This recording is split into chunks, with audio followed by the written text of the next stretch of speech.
Hi, and thank you so much for joining me for another episode of Spin Cycle.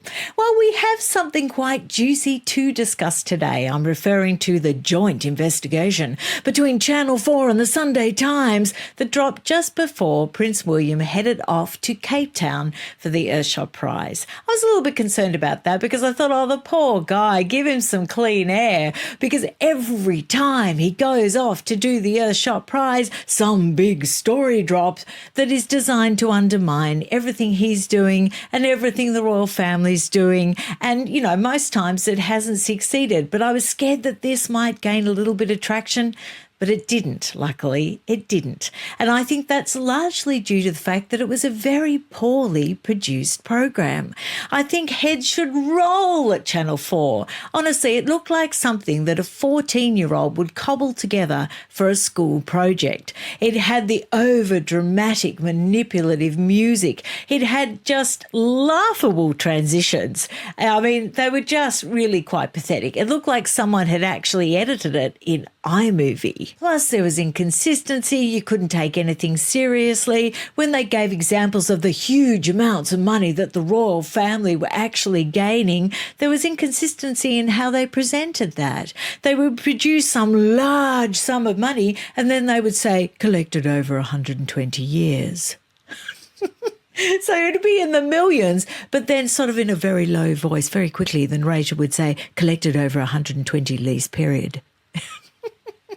So, yes, it was laughable. It was ridiculous. And it hopped between these timeframes where sometimes they were presenting amounts of money that was like per annum. And then other times they were presenting amounts of money, like I said, that was over a very long lease period. So you couldn't really get a handle on any context on any sums. And that was deliberate because it was designed to make it oh so very shocking.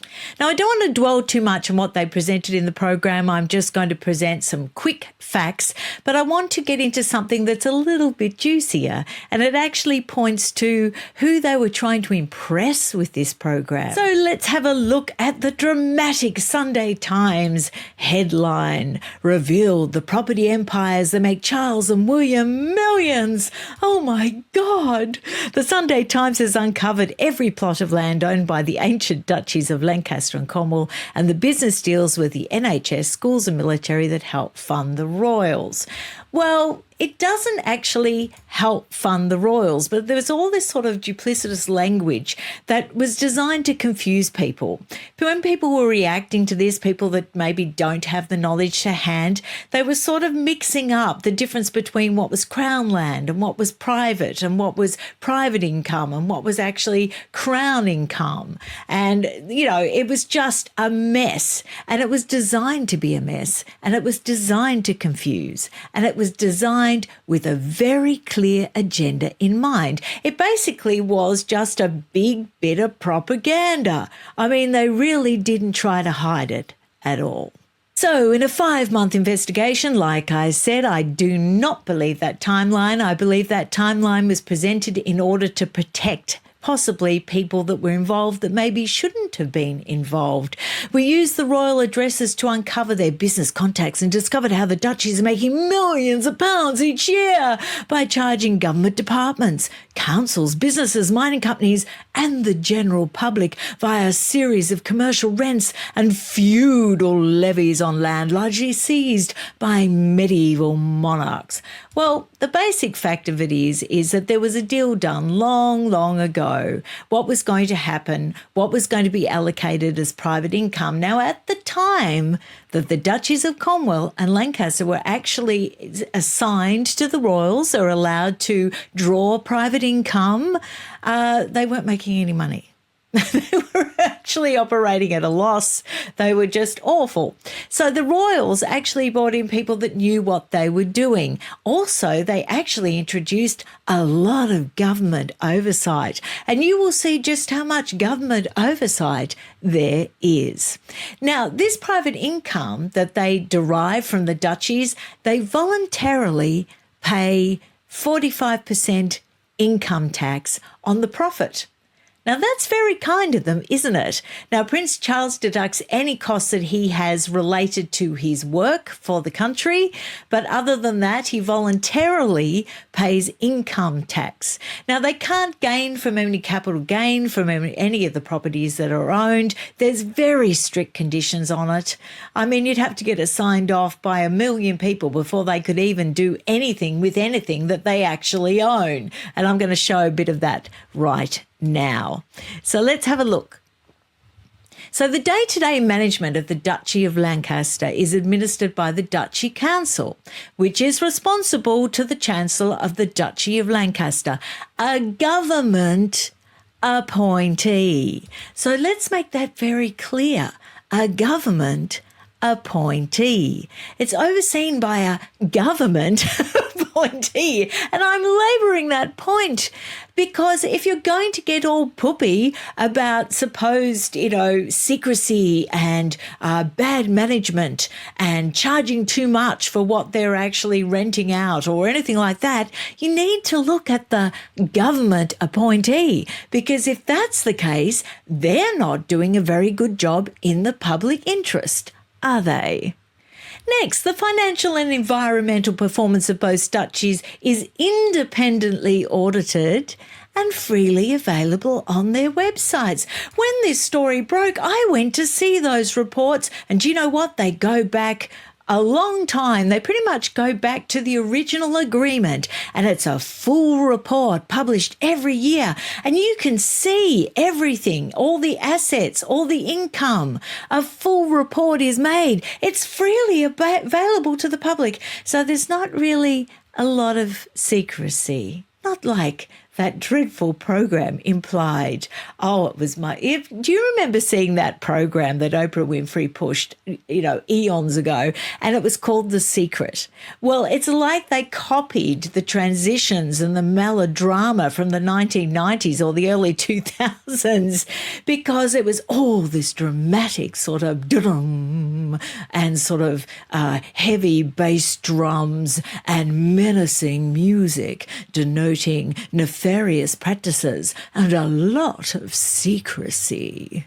And next, the income from both duchies has been voluntarily taxed since 1993, which I've already mentioned, so I won't go over that. Now, I made this tweet, and I'll explain why I made it. News Australia Holdings, which is tied to News Corp, generated $1.88 billion in income in 2022 to 23, but had no tax payable.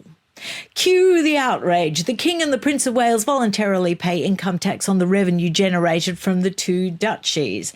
Now, the reason why I brought up that point was the fact that Rupert, our dear friend, Rupert Murdoch, actually it's News Corp that owns the Sunday Times.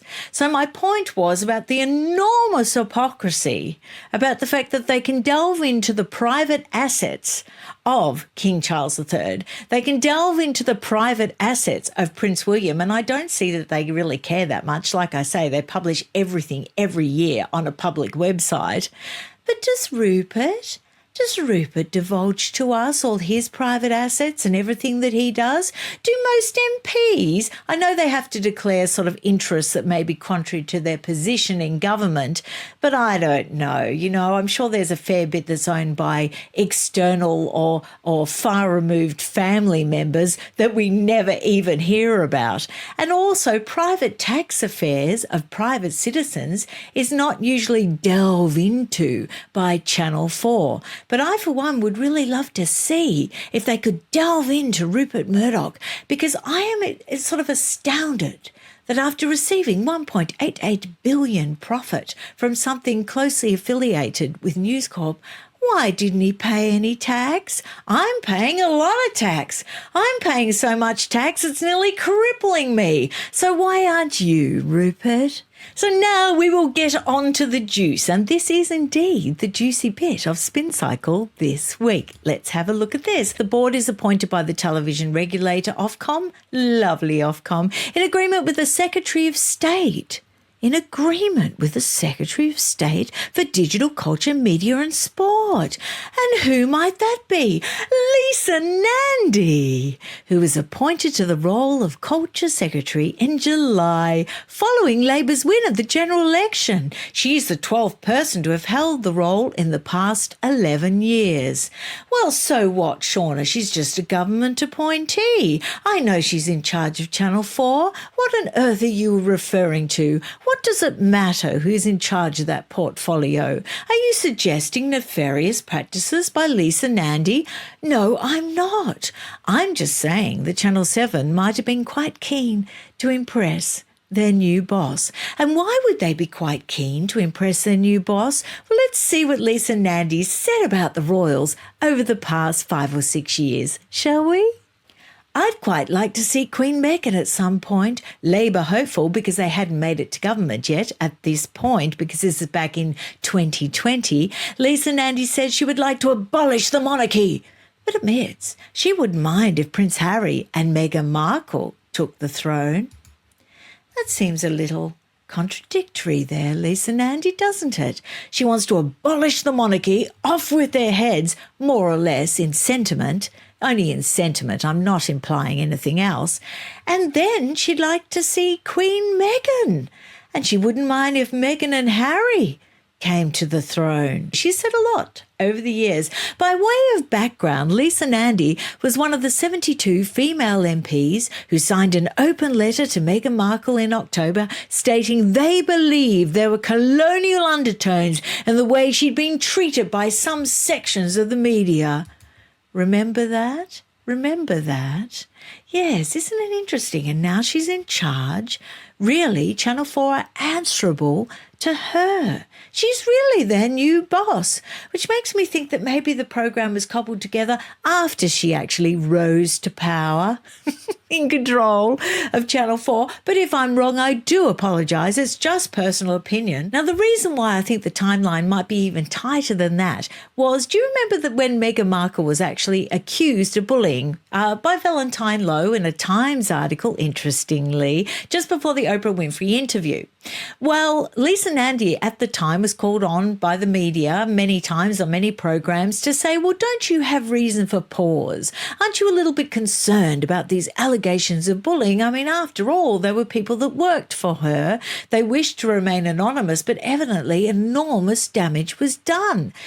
So are you concerned? Do you have any reason to maybe doubt that maybe you got it maybe a little wrong about Meghan Markle? And this is what she said. She didn't actually answer the question. Lisa Nandy appeared on BBC's Question Time and discussed Buckingham Palace investigation into bullying allegations made against the Duchess of Sussex. Now, this is how she deflected. While Lisa Nandy said it was a sad scenario, she added her heart really goes out to the families who have lost loved ones who cannot pay their bills due to the pandemic. Her views were met by applause from the audience who also shared her views. The point is, she didn't answer the question. She didn't answer the question about the bullying allegations. She deflected. She distracted. She took on a surefire winner, because who wasn't absolutely dismayed by the pandemic? Who wasn't affected financially by the pandemic? Who wasn't suffering from lockdowns? Who hadn't lost loved ones? Who wasn't, just so distressed by everything that occurred? So a surefire way to distract from the bullying allegations was to drag that old chestnut out, have the whole audience clap in agreement, and then everyone forgot the original question. Labour Minister blasts Meghan and Harry as UK has more important things to worry about. Shadow Foreign Secretary Lisa Nandy said that people should dial down the conversations surrounding Prince Harry and Meghan Markle to focus more on people whose lives have been ruined by the pandemic. So what she basically did was follow it up. After live interviews, she followed it up with sort of press, doorstops, things like that. Now, that headline is actually very deceptive. It implies that she was criticising Meghan and Harry. She wasn't. Throughout the article, she wasn't criticising Meghan and Harry. She was criticising the fact that we shouldn't be focusing on all the things they've done wrong on all the ways they've betrayed the royal family, in all the ways they decimated the late Queen's legacy on the Oprah Winfrey interview. Oh, no, no, no, no. Let's not focus on that. Let's focus on the tragedy of the pandemic. Very convenient, isn't it? And so incredibly manipulative. Now, I've got another very interesting little snippet that I should remind people of. Meghan Markle and Prince Harry rushed the Megxit decision to meet the Oprah interview deadline. And that was actually made clear in Feb 2021.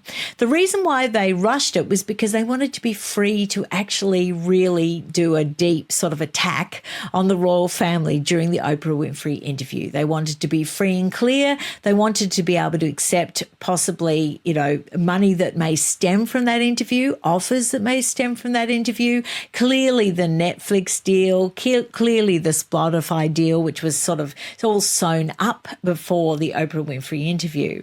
And maybe, we don't know how much networking went on to actually get them those deals. I suspect quite a bit. I suspect that quite a few Hollywood heavyweights at the time actually backed Meghan and Harry because it would have helped their pal Oprah get that, interview of the century. So they rushed. And by rushing, Harry was stripped of all his military titles. Everything was made final. And the Queen had given him particularly a solid year to think it over, to have second thoughts, to maybe, have doubts and maybe discuss an alternative arrangement. But no. They had to lock it in before the Oprah Winfrey interview. And I think the driving force behind that at the time, although as much as I hate to blame Meghan, because now I firmly believe it is a 50-50 split for blame, I think at the time, it was very definitely being driven by Meghan and also all the people that she had on board on her team. So it is very interesting, isn't it? There is always a deep agenda. And I think that this Channel 4 program and the collab with the Sunday Times was always designed to meet a very clear agenda. I'm sure what they hoped to achieve was actually laid out even before the program was made, even before the first script was sketched out. They had a very, very clear objective. Now, I will sort of temper part of this video by saying that when I looked into the portfolios of both duchies, I think like any private asset portfolio, it needs to be updated, it needs to be tweaked. I think there's clear sort of ways that maybe they could improve their portfolios. To be fair to Prince William, he only inherited it about 2 years ago. Now, he's not going to come in and just sort of throw his weight around with all the people that have actually run this for many, many years under his father. And the same with King Charles III. He's got to get to know his portfolio of assets because he inherited that, of course, from the late Queen. So they need to get their heads around these assets. They need to move very carefully because if they rush into any decisions regarding these private assets, they could actually harm people. They could harm organisations. They could harm charities. What on the surface may seem to be a good thing to win public favour may actually really severely backfire. It may really hurt the very people they don't want to hurt. So slowly and methodically, I'm sure that their assets and their portfolios are being looked at, being modified, changes are being made. Everyone's private asset portfolios that are lucky to have them actually do tweak them. They modernise them because attitudes change. Things change. Assets that once used to rake in a lot of money no longer rake in a lot of money because they may be out of fashion or they may be part of a dying industry, like mining, for example. So, the portfolios will be adjusted, I'm sure. But just be aware that it was a highly manipulative piece. I know most people that watch Spin Cycle know that it was a highly manipulative piece, but I found it very interesting to see the powers that be that are sort of in the background that Channel 4 was so desperately trying to impress. I hope you enjoyed that. Let me know your thoughts down below, and I'll see you again very soon with another spin cycle. Bye.